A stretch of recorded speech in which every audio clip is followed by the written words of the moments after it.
For centuries, the galactic empires have expanded, conquering world after world, absorbing species into their vast domains. But there is a hard boundary, an invisible wall where every map simply stops: human space. No one dares to venture beyond. No one asks why. The greatest minds of the galaxy whisper about it, but fear keeps them silent. The Cathari, a proud and ancient race, had mapped thousands of star systems, their empire stretching further than any other. Yet, when they reached the human territories, their grand explorers simply stopped.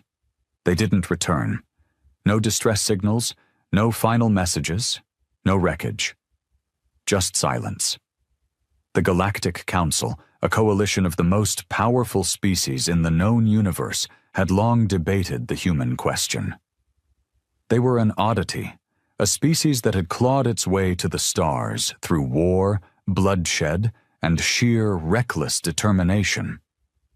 Unlike other civilizations that grew through diplomacy or slow advancement, humans expanded like fire, violent, unpredictable, unstoppable. And then, just as suddenly as they had appeared, they stopped. Their ships no longer explored. Their colonies did not spread beyond a specific border. No wars, no treaties, no further expansion. They had drawn a line in the void, and no one dared cross it. But someone had to ask. Ambassador Koran Vesh of the Zixari Dominion had spent his life studying the humans. They were fascinating, fragile yet terrifying, weak yet impossible to subdue. He had read the reports, listened to the stories, and felt the unease that ran through the council whenever the topic of Earth was brought up. And now, he had his chance. A human delegation had extended an invitation, the first in over a century. A single ship was allowed to enter their space, to meet them on one of their core worlds. It was an honor, an opportunity, and a warning. Koran knew the risks. Everyone did. No one who crossed into human space had ever returned, but the question burned inside him. He had to know why. So, he accepted. As his ship crossed the invisible boundary, silence fell over his crew. The stars beyond seemed darker, the space itself heavier. Instruments flickered, detecting something wrong. The vast emptiness that had once seemed predictable was now unknowable. And then, the humans sent a message. "Welcome to our space, Ambassador Vesh. We hope you enjoy your stay." Their voices were calm. Too calm. Koran had spent his entire life believing the universe followed a set of rules, but deep down, he knew. The humans had found something out here, something no one else had. And whatever it was, they had made sure that no one else would ever find it. The human escort ship guided Koran's vessel through the void, deeper into the unknown. Unlike the grand warships of the Galactic Council, this human craft was sleek, unassuming, yet something about it unsettled him. It moved with eerie precision, as if it were alive. Every movement was too smooth, too controlled. Koran had seen ships of war, transports, and diplomatic cruisers before, but this was something else, something different. His crew remained silent, watching the dark expanse through the viewing panels. A feeling of unease gripped them all. The ship's sensors still flickered with uncertainty, unable to fully register what lay beyond. It was as if the very fabric of space was distorted here, unreadable. Then, the human voice returned. "We are approaching Sol. Prepare for descent."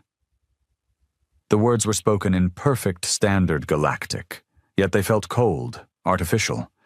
Koran had met humans before, traders and diplomats who carried themselves with an almost arrogant confidence. But this was different. The screen flickered, and for the first time, Koran saw Earth. It was unlike any homeworld he had seen before. Other species cherished their planets, preserving nature in balance with their cities. But Earth was a paradox. Towering megastructures stretched beyond the clouds, yet vast stretches of untouched wilderness remained, as if the humans refused to let go of their past. The planet was alive, not just with civilization, but with something deeper, something ancient. Their ship entered the atmosphere, and Corin felt it immediately. A presence, a weight pressing against his mind. It wasn't a physical force, but something beyond his understanding. He glanced at his crew, and they felt it too. "Something is wrong," one of them whispered. The ship descended to a landing platform, and the doors opened. A group of humans waited outside, their expressions unreadable.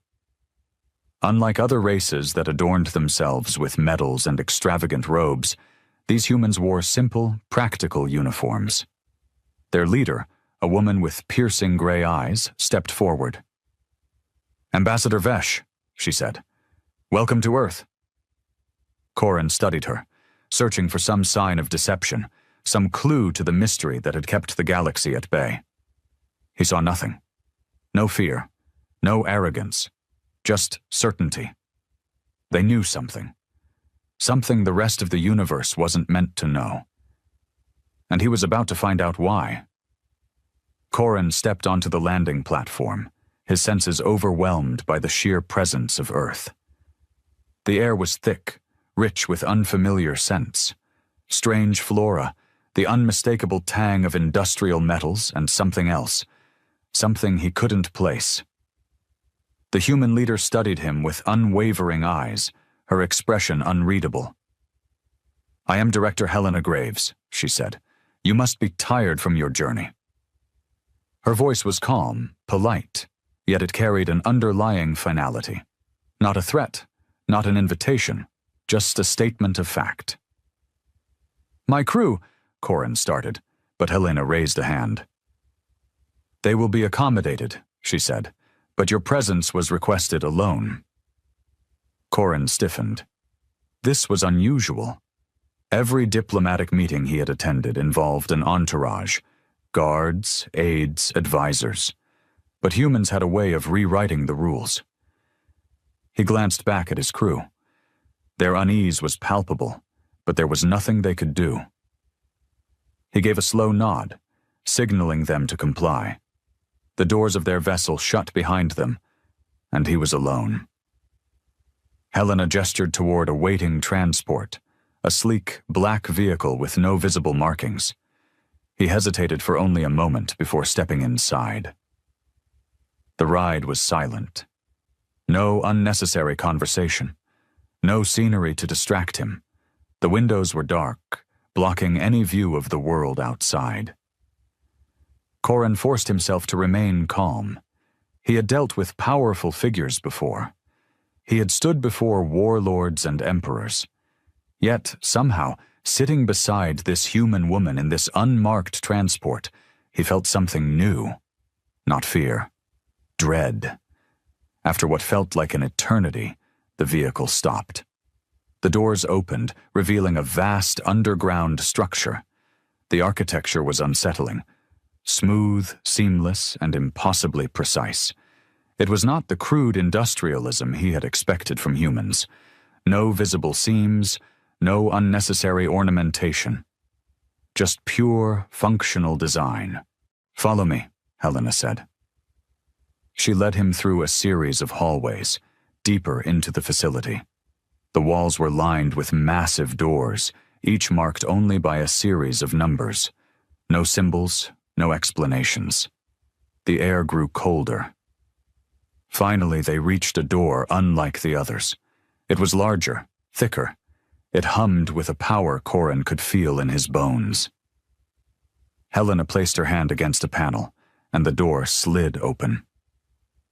Inside, the room was dark. A single massive window overlooked something below, shrouded in shadows. Corin stepped closer, peering through the glass. Then the lights flickered on. And he saw it. His breath caught in his throat. His mind recoiled, struggling to comprehend what lay beneath. It was alive. It was enormous. and it was waiting. Corin turned to Helena, his voice barely a whisper. "What is that?" She met his gaze, unflinching. "That," she said, "is why no one crosses into human space." Corin's breath came in short, shallow bursts. His twin hearts pounded against his ribs as he stared through the reinforced glass, struggling to process what he was seeing. The chamber below stretched impossibly far into the darkness, its depths illuminated only by the cold glow of hidden lights embedded in the walls. And at the very center of it all was something. The creature, if it could even be called that, was vast beyond comprehension, its form shifting and undulating as if it were not entirely bound by the rules of this universe. It had no defined shape, no clear anatomy, yet his mind insisted on trying to impose logic onto it. One moment, it seemed like an amorphous mass of writhing tendrils. The next, it hinted at something vaguely humanoid, its elongated limbs twitching in slow, deliberate motions. But the worst part, the part that made his stomach churn, was the feeling of awareness. It was looking at him. Not with eyes. There were no eyes, but Corin could feel its attention settle on him, seeping into his very being like an oil slick spreading through water. His instincts screamed at him to run, to flee, to put as much distance as possible between himself and the entity imprisoned below. But his body wouldn't move. What is that?" he managed to rasp, forcing the words past dry lips. Helena Graves stood beside him, arms folded behind her back, her expression unreadable. She watched Corin, studying his reaction more than the thing below. "This is what we found," she said quietly. Or more accurately, what found us? Corin tore his gaze away from the creature and turned to her, desperate for an explanation.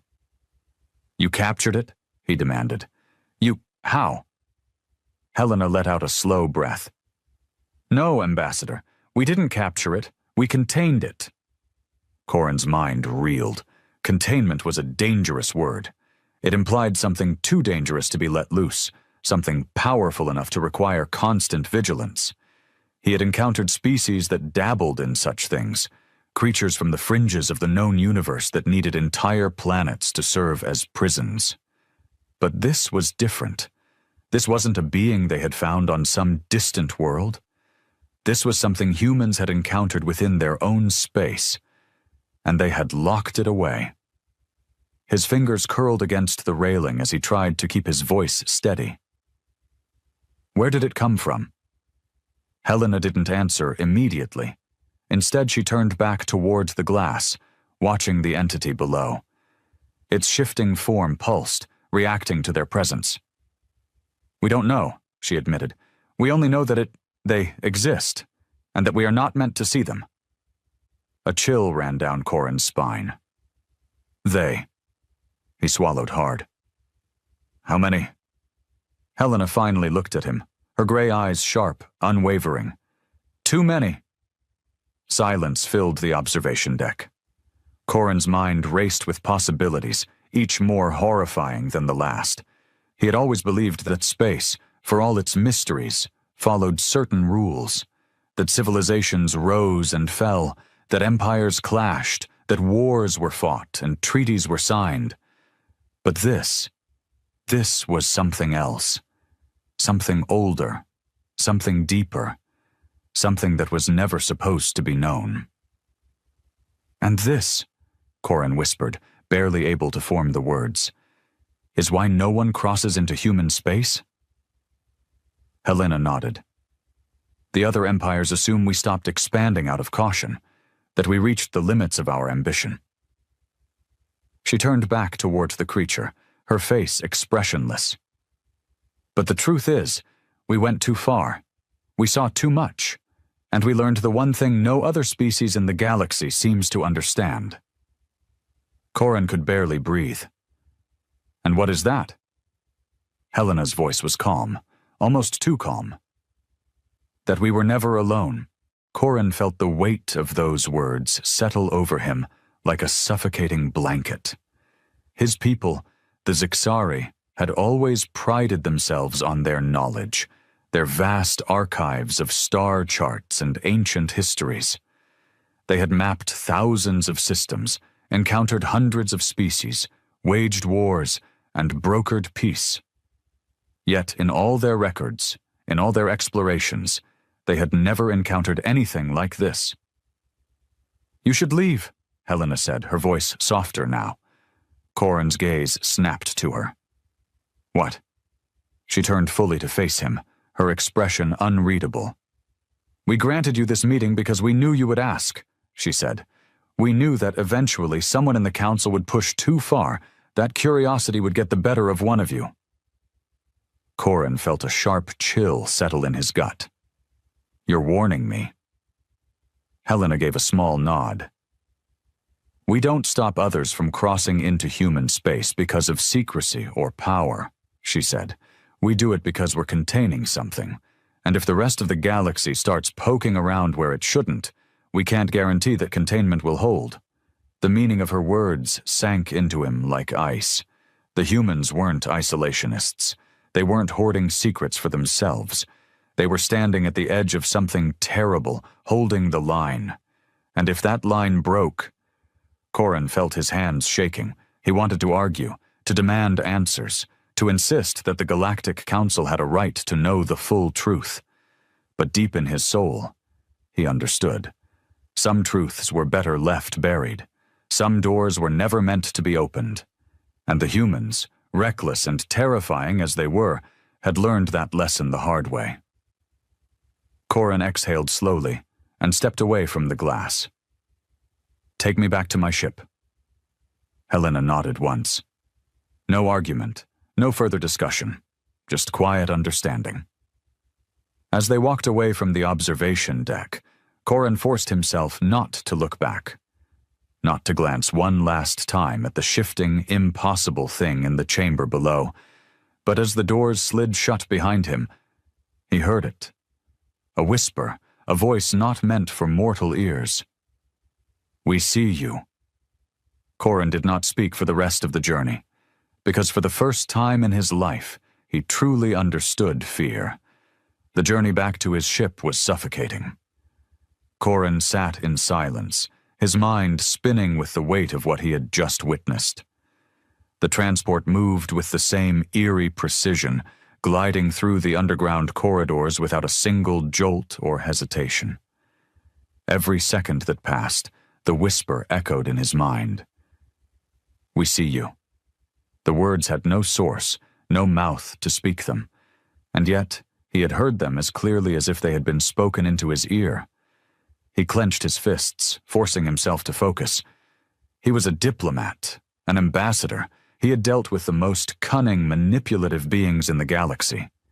He had stood before warlords, debated with rulers who held the fates of entire worlds in their hands. And yet, nothing had prepared him for this. Across from him, Helena Graves sat with her usual composure, arms folded, gaze fixed ahead. She had not spoken since they left the chamber. She didn't need to. Finally, Corin found his voice. It was quieter than he intended. "You've known about them for a long time." Helena nodded. "Longer than you'd believe." Corin exhaled sharply. "And you've kept it from the rest of the galaxy, all this time." A small, humorless smile flickered across her lips. "Would you have done any different?" He wanted to say yes. He wanted to insist that the Galactic Council had a right to know, that every species in the universe should be united against a threat of this magnitude. But the words died before they could leave his mouth. He wouldn't have done any different, because this wasn't a war. This wasn't an enemy that could be fought with fleets and weapons. It was something else, something older, something beyond the comprehension of any species that still believed itself in control of the universe. "How many have seen it?" he asked. Helena's expression darkened. "Few.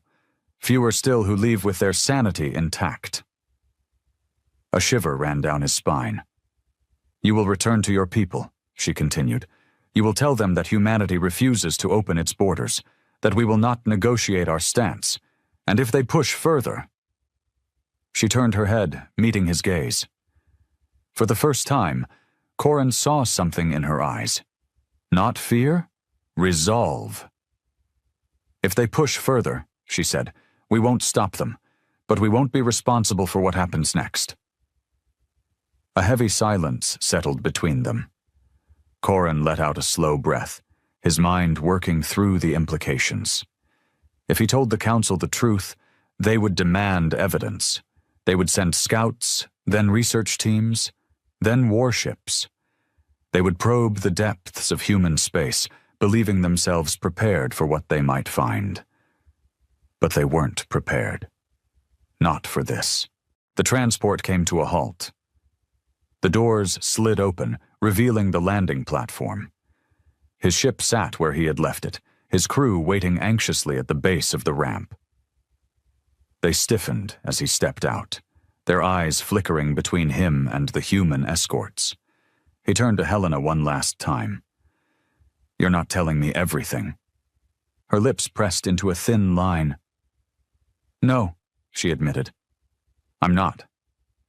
He considered pressing further, demanding to know the rest, but in the end, he didn't. Some knowledge wasn't meant to be gained. Without another word, he strode toward his ship.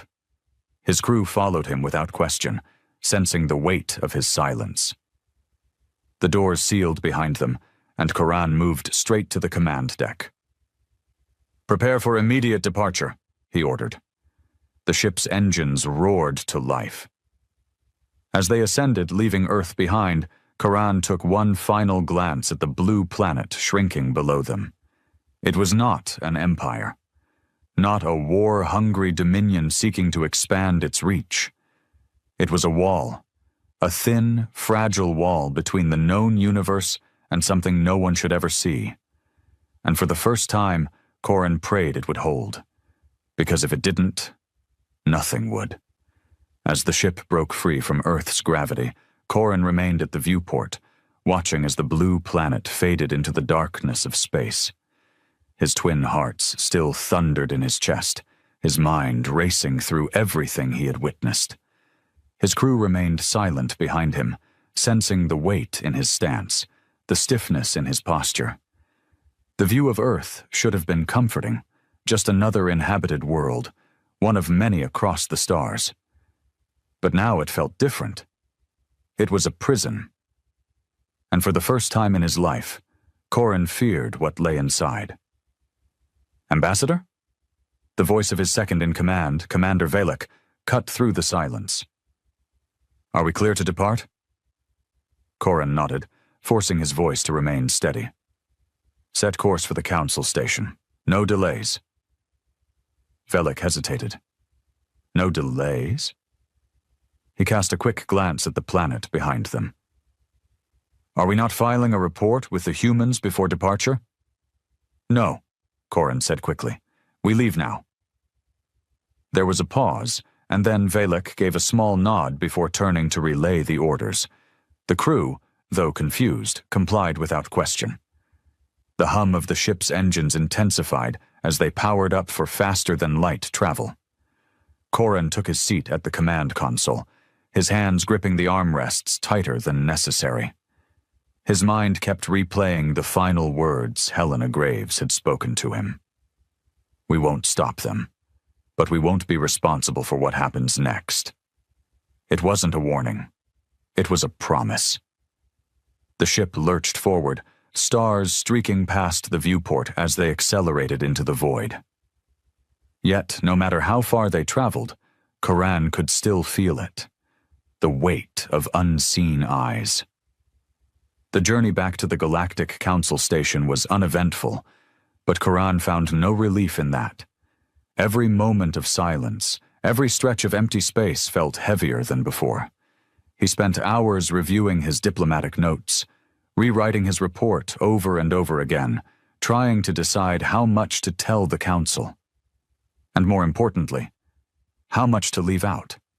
When they finally arrived, the station loomed ahead, a massive structure floating on the edge of neutral space, its design a blend of a dozen different species.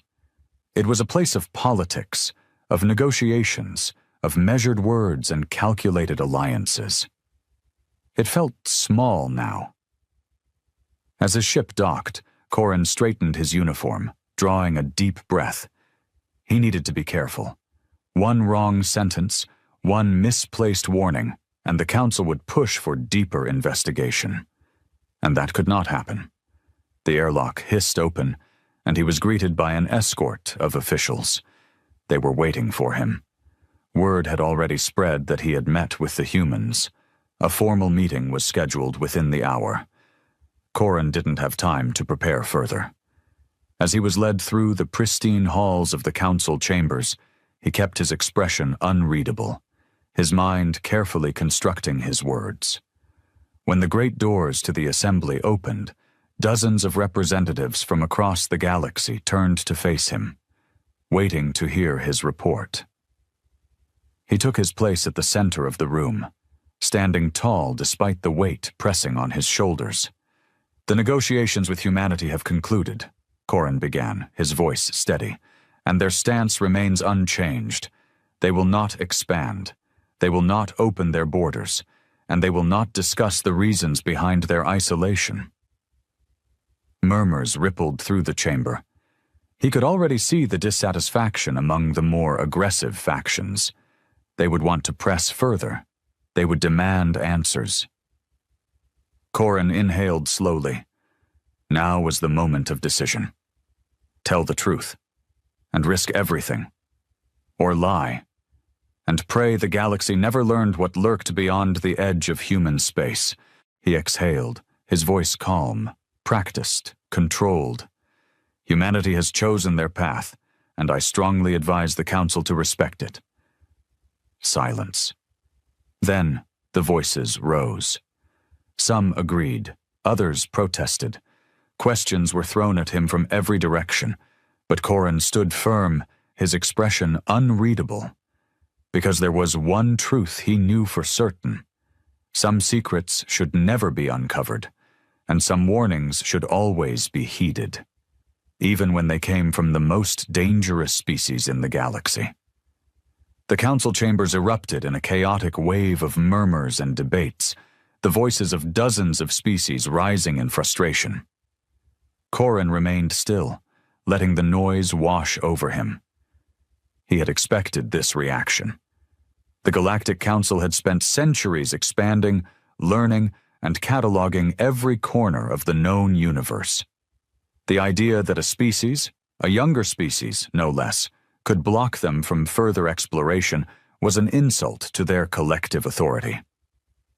A voice cut through the noise. "Ambassador Corrin." He turned his head toward the source. High Chancellor Virak of the Kevar Dominion, a towering figure of scaled green skin and piercing golden eyes, stood from his seat.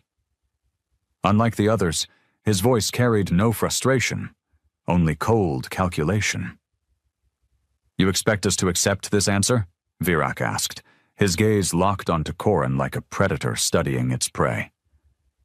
"To simply respect their refusal?" Corrin kept his expression neutral. "Yes." A ripple of dissatisfaction spread through the chamber. Virak's lips curled in something resembling a smile. "And why exactly should we do that?" He leaned forward slightly.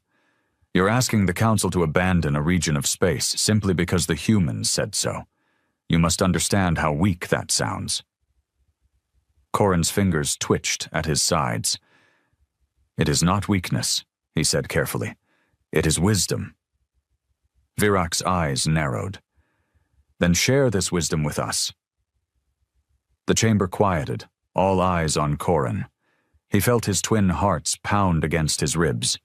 He had expected this challenge, but he still had no perfect answer. Tell them the full truth, and they would demand proof. And proof would mean expeditions. Expeditions would mean ships entering human space. And then the thing that had whispered to him would know. It would see them. Korin forced himself to breathe slowly. "The humans have been within their borders for centuries," he said. "They do not seek conquest, nor do they interfere with the affairs of others. If they wished for war, they would have waged it already. If they wished for allies, they would have sought them out. Instead, they remain contained within their space, not because of us, but because of something they will not name." He let the weight of his words settle before continuing. "And if a species as unyielding as humanity refuses to move forward, perhaps we should ask why before demanding they step aside." Virak's golden eyes gleamed. "Or perhaps," he countered, "they have discovered something valuable within their territory and wish to keep it for themselves." Korin's jaw tightened. This was dangerous. The Kavar Dominion was one of the most ambitious members of the Council. They did not see obstacles. They saw challenges. If Virak believed humanity was hiding something of worth, he would push for forceful intervention. "The humans did not issue threats," Korin said, keeping his voice even. "They did not posture, nor did they attempt to deceive me. They made one thing clear." He looked directly at Virak. "If we enter their space, they will not protect us. They will not take responsibility for what happens to those who ignore their warnings." A murmur of unease spread through the chamber. Some of the representatives glanced at each other, their confidence wavering. But Virak remained unimpressed. "And you believe them?" Korin met his gaze without flinching. "Yes." Virak studied him for a long moment. Then, with a slight scoff, he sat back in his seat. "Your caution is noted, Ambassador." But Korin knew this wasn't over. Virak wasn't convinced, and neither were others. As the debate continued, Korin's stomach twisted with unease. He had done what he could, but it wouldn't be enough. There were too many voices in this room who saw mystery as an invitation rather than a warning. They would send ships. They would try to map what lay beyond the human borders. And when they did, something would look back at them. Korin clenched his hands, a cold dread sinking deep into his bones. He only prayed that when the council finally understood the truth, it wouldn't be too late. The council meeting dragged on for hours, filled with debates, counter-arguments, and bureaucratic posturing. Some representatives argued that humanity's secrecy warranted investigation.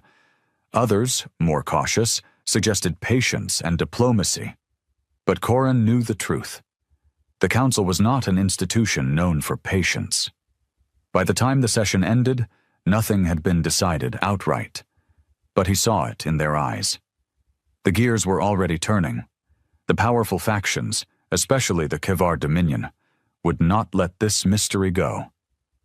As Korin left the chamber, his second-in-command, Velek, fell into step beside him. "They're going to send ships," Korin sighed. "I know. They won't listen to the warning." "I know." They walked in silence for a while, their footsteps echoing in the grand halls of the station. Outside the great windows, the vastness of space stretched endlessly, filled with the lights of arriving and departing ships. Korin wondered how many of them would make it back once they crossed the wrong border. Velek hesitated before speaking again. "What exactly did you see on Earth?" Korin stopped walking. His mind flashed back to the moment in that underground chamber, the whisper, the suffocating presence, the way reality itself seemed to bend around whatever it was that the humans had hidden. How could he put it into words? He turned to Velek, his expression grim. "I saw something I don't understand." He paused. "And I don't want to understand it." For the first time, Velek looked uneasy. "That bad?" Korin exhaled slowly. "Worse." They resumed walking, but Korin could tell his second-in-command was shaken. Good. A little fear was better than reckless curiosity. When they reached their ship, Corin wasted no time preparing for departure. He didn't want to linger on the station. He had done what he could. Now, he could only wait. As the ship disengaged from the station and set a course for neutral space, Corin allowed himself a brief moment of relief. He had delivered the warning. The rest was out of his hands. Or so he thought. 3 weeks later, the distress call came. Corin was in his quarters when the alert flashed across his screen. His heart pounded as he read the report.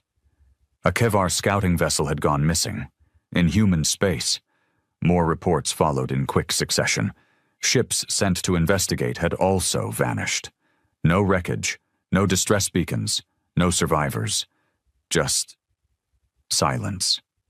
The Council was in chaos. The Kevar Dominion was demanding answers. The humans gave none. They simply repeated the same message. Do not come here. Do not send more ships. We will not help you. Corin felt a deep chill settle in his bones. This was it. The thing he had feared. Someone had ignored the warning. And now, something was awake. The Council convened an emergency session. Tensions were high. The representatives divided. Some demanded retaliation against humanity for their refusal to cooperate. Others urged caution, fearing an unseen threat. High Chancellor Virac was livid. "We have lost our people," he roared, slamming a clawed fist onto the table, "and the humans refuse to answer for it." Corin sat silently, listening. His mind was racing, piecing things together. He knew, deep down, that the humans weren't responsible for the missing ships. Something else had taken them. A deep dread filled him as he recalled Helena Graves' words. "We won't stop them, but we won't be responsible for what happens next." This was exactly what she had meant. Corin stood. "Chancellor," he said, addressing Virac, "you believe humanity is withholding information. That may be true, but I urge you to consider. What if this is not their doing?" Virac's eyes burned with anger. "Then who else could be responsible?" Corin hesitated, choosing his words carefully. "You assume we are the only ones looking?" He let the implication settle. What if something was looking back? The chamber fell into an uneasy silence. The thought was too terrible to consider. Virac sneered. "If there is a threat, we must uncover it. We cannot let humanity dictate the limits of our knowledge." Corin clenched his fists. This was exactly the kind of thinking that would doom them all. But before he could argue further, the emergency alarms blared. A new transmission had arrived. From the missing Kevar vessel. And what it contained was worse than anything Corin could have imagined. The chamber fell into a stunned silence as the emergency transmission played across the central holoscreen. The image was grainy, flickering with static, but the voice that came through was unmistakably Kevar. "This is Scout Vessel Vorash. We are lost." The voice was trembling. Corin had never heard a Kevar sound afraid before. They were a warrior species, bred for battle, their culture built on strength and dominance. But this was terror. "They are here," the voice continued, barely a whisper now. Not human. They are watching. We were wrong. We were—" A sudden burst of static cut off the voice. Then something else came through. Not a scream, not a cry for help, a sound, a low, distorted whisper layered over itself 1,000 times, as if a chorus of unseen mouths were speaking in unison. It wasn't in any known language. It was something deeper, something primal, and every single person in the chamber felt it. Some clutched at their chests as if the sound alone was pressing against their lungs. Others shuddered as a deep, cold dread crawled down their spines. Then suddenly, silence. The transmission cut out. The chamber remained frozen in horror. No one spoke. No one moved. Until Virac stood. "Where did that signal come from?" His voice was sharp, but there was an edge to it, something he was trying to suppress. A technician hesitated before responding. It originated from the far edge of human space. Virak's jaw tightened. Then we send a fleet. Corin's stomach dropped. You can't be serious. Virak turned to him, eyes burning. We have lost ships. We have lost people. You expect us to sit idly by while... That thing in the transmission, Corin interrupted, was not Kevar. It was not human. It was something else. Virak scoffed. And what do you suggest? That we leave our missing to whatever horror lurks out there? Corin's mind raced. There had to be another way. Send a diplomatic envoy. Speak with the humans. They know what's out there. If we push into their space without understanding... Virak slammed a fist onto the table. Understanding is for cowards. Action is what we need now. Corin clenched his fists. If you send ships into human space, you won't just be dealing with the humans. His voice lowered. You'll be dealing with whatever they are hiding from. For the first time, Virak hesitated. Not because he was convinced, but because the fear in the room was palpable. The transmission had shaken the council. They all felt something unnatural in that whisper, something beyond their comprehension. But warriors like Virak did not yield to fear. They fought against it, and Coran knew deep down that no argument would stop him now. Virak turned away. We mobilize a fleet. The fleet arrived at the edge of human space 2 standard weeks later. Corin had not been invited. He had not been consulted. He had only received a brief, cold message from Virak. Stay out of the way. And so he did. He stayed in his own vessel, stationed at a distance, monitoring the situation from afar. Watching. Waiting. At first, nothing happened. The Kevar fleet sent out long-range scans. They found nothing. No wreckage, no human defenses mobilizing, just empty space. And then... the whispers began. Not over comms, not over any known frequency, inside their minds. It started as an itch in the back of their thoughts, a quiet presence, a feeling of being observed. Then, the voices grew louder. One by one, crew members began reporting hearing something. A whisper just beyond the edge of comprehension. And then the shadows came. They weren't ships. They weren't life forms. They weren't anything the Kevar had words for.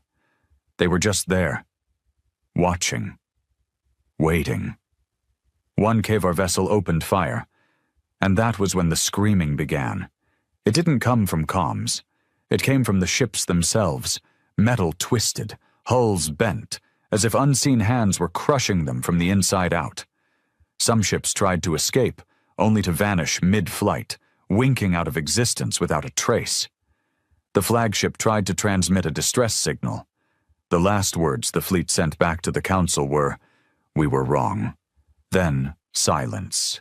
The entire fleet was gone.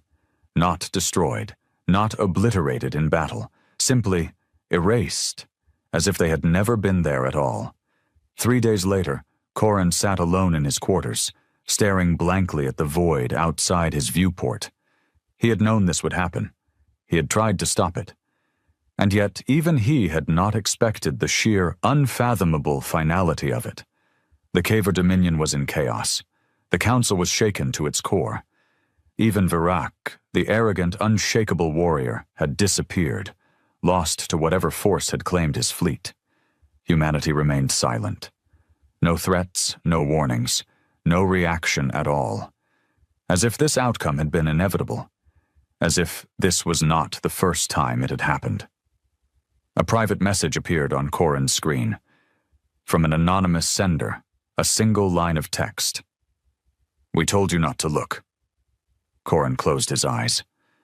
Somewhere, out in the darkness, something was awake now, and it knew they had seen it. The message sat on Coran's screen, its meaning sinking deep into his thoughts like a stone in a vast black ocean. "We told you not to look, not a threat, not a warning, just a statement of fact." His hands clenched into fists. The Kavar fleet was gone. Not destroyed, not crippled, just erased, as if they had never existed in the first place. And humanity? They didn't celebrate. They didn't retaliate. They simply watched, unbothered, as if this had all played out before. Corin exhaled slowly. He had one choice now, one chance to do what no one else had the sense to do. He had to talk to the humans. The journey to Earth was uneventful. No human ships intercepted him. No warnings blared through his comms. But that was what unsettled him most. They knew he was coming, and they weren't stopping him. That meant one of two things. Either they didn't see him as a threat, or they didn't see anyone as a threat anymore. The surface of Earth was as unassuming as ever. Bright blue oceans, vast continents teeming with life, cities stretching into the sky, filled with technology that was dangerously behind what some other species had developed. Yet here humanity was, untouched, unchallenged, unafraid. Helena Graves was waiting for him. She stood on a quiet observation deck overlooking a sprawling city, hands folded behind her back, a faint smirk on her face. "I was wondering when you'd show up." Corin stopped a few paces away from her. "You knew this would happen." Helena tilted her head slightly. "We warned you." Corin's hands twitched. "You let them die." Her smirk faded. "No." She turned to face him fully. "We let them make their own choice." Corin growled in frustration. "And what is this thing? The one that took them? What did they wake up?" Helena studied him, as if deciding how much to say. Then she sighed. "It's not a thing, Corin." He froze. Something in her voice made his skin crawl. "It's not a species, not a force, not even a god." She looked out over the city again. "It's the space between things." Corin's pulse pounded in his ears. "I don't understand." "You don't need to." Helena's gaze was distant now, her voice quieter. "We learned a long time ago that some questions shouldn't be asked, some doors shouldn't be opened. But every species that rises, that builds, that hungers for more, they all make the same mistake. They think the void is empty." She turned back to him, her expression unreadable. "But the void isn't empty, Corin. It's just silent. Until someone makes the wrong kind of noise." His breath caught in his throat. The Kavar fleet hadn't been destroyed. They had been heard, and whatever had heard them had reached back. Corin shook his head. That doesn't make sense. How could you know all this?" Helena smiled, but it was a sad, tired kind of smile. "Because we were the first ones to look." The realization struck him like a physical blow. Humanity had already made this mistake, long ago, and they had survived. Corin stepped back, his mind racing. "You're keeping it contained?" "As much as we can." "But for how long?" Helena exhaled. "For as long as we don't repeat the mistakes of others." Corin looked past her, at the vast, thriving planet of Earth. A species that had stopped expanding, that had stopped reaching too far, that knew better than to challenge the unknown. And now he understood why the galactic map ended at human space. Not because humans were a threat, but because humans knew where the real threat lay. And the rest of the galaxy was too arrogant to listen. Corin turned, his stomach churning with unease. "What happens next?" Helena's voice was steady. "That depends." "On what?" She met his gaze, and for the first time, Corin saw something behind her eyes, something ancient, something haunted. "On whether or not the galaxy can learn to be quiet."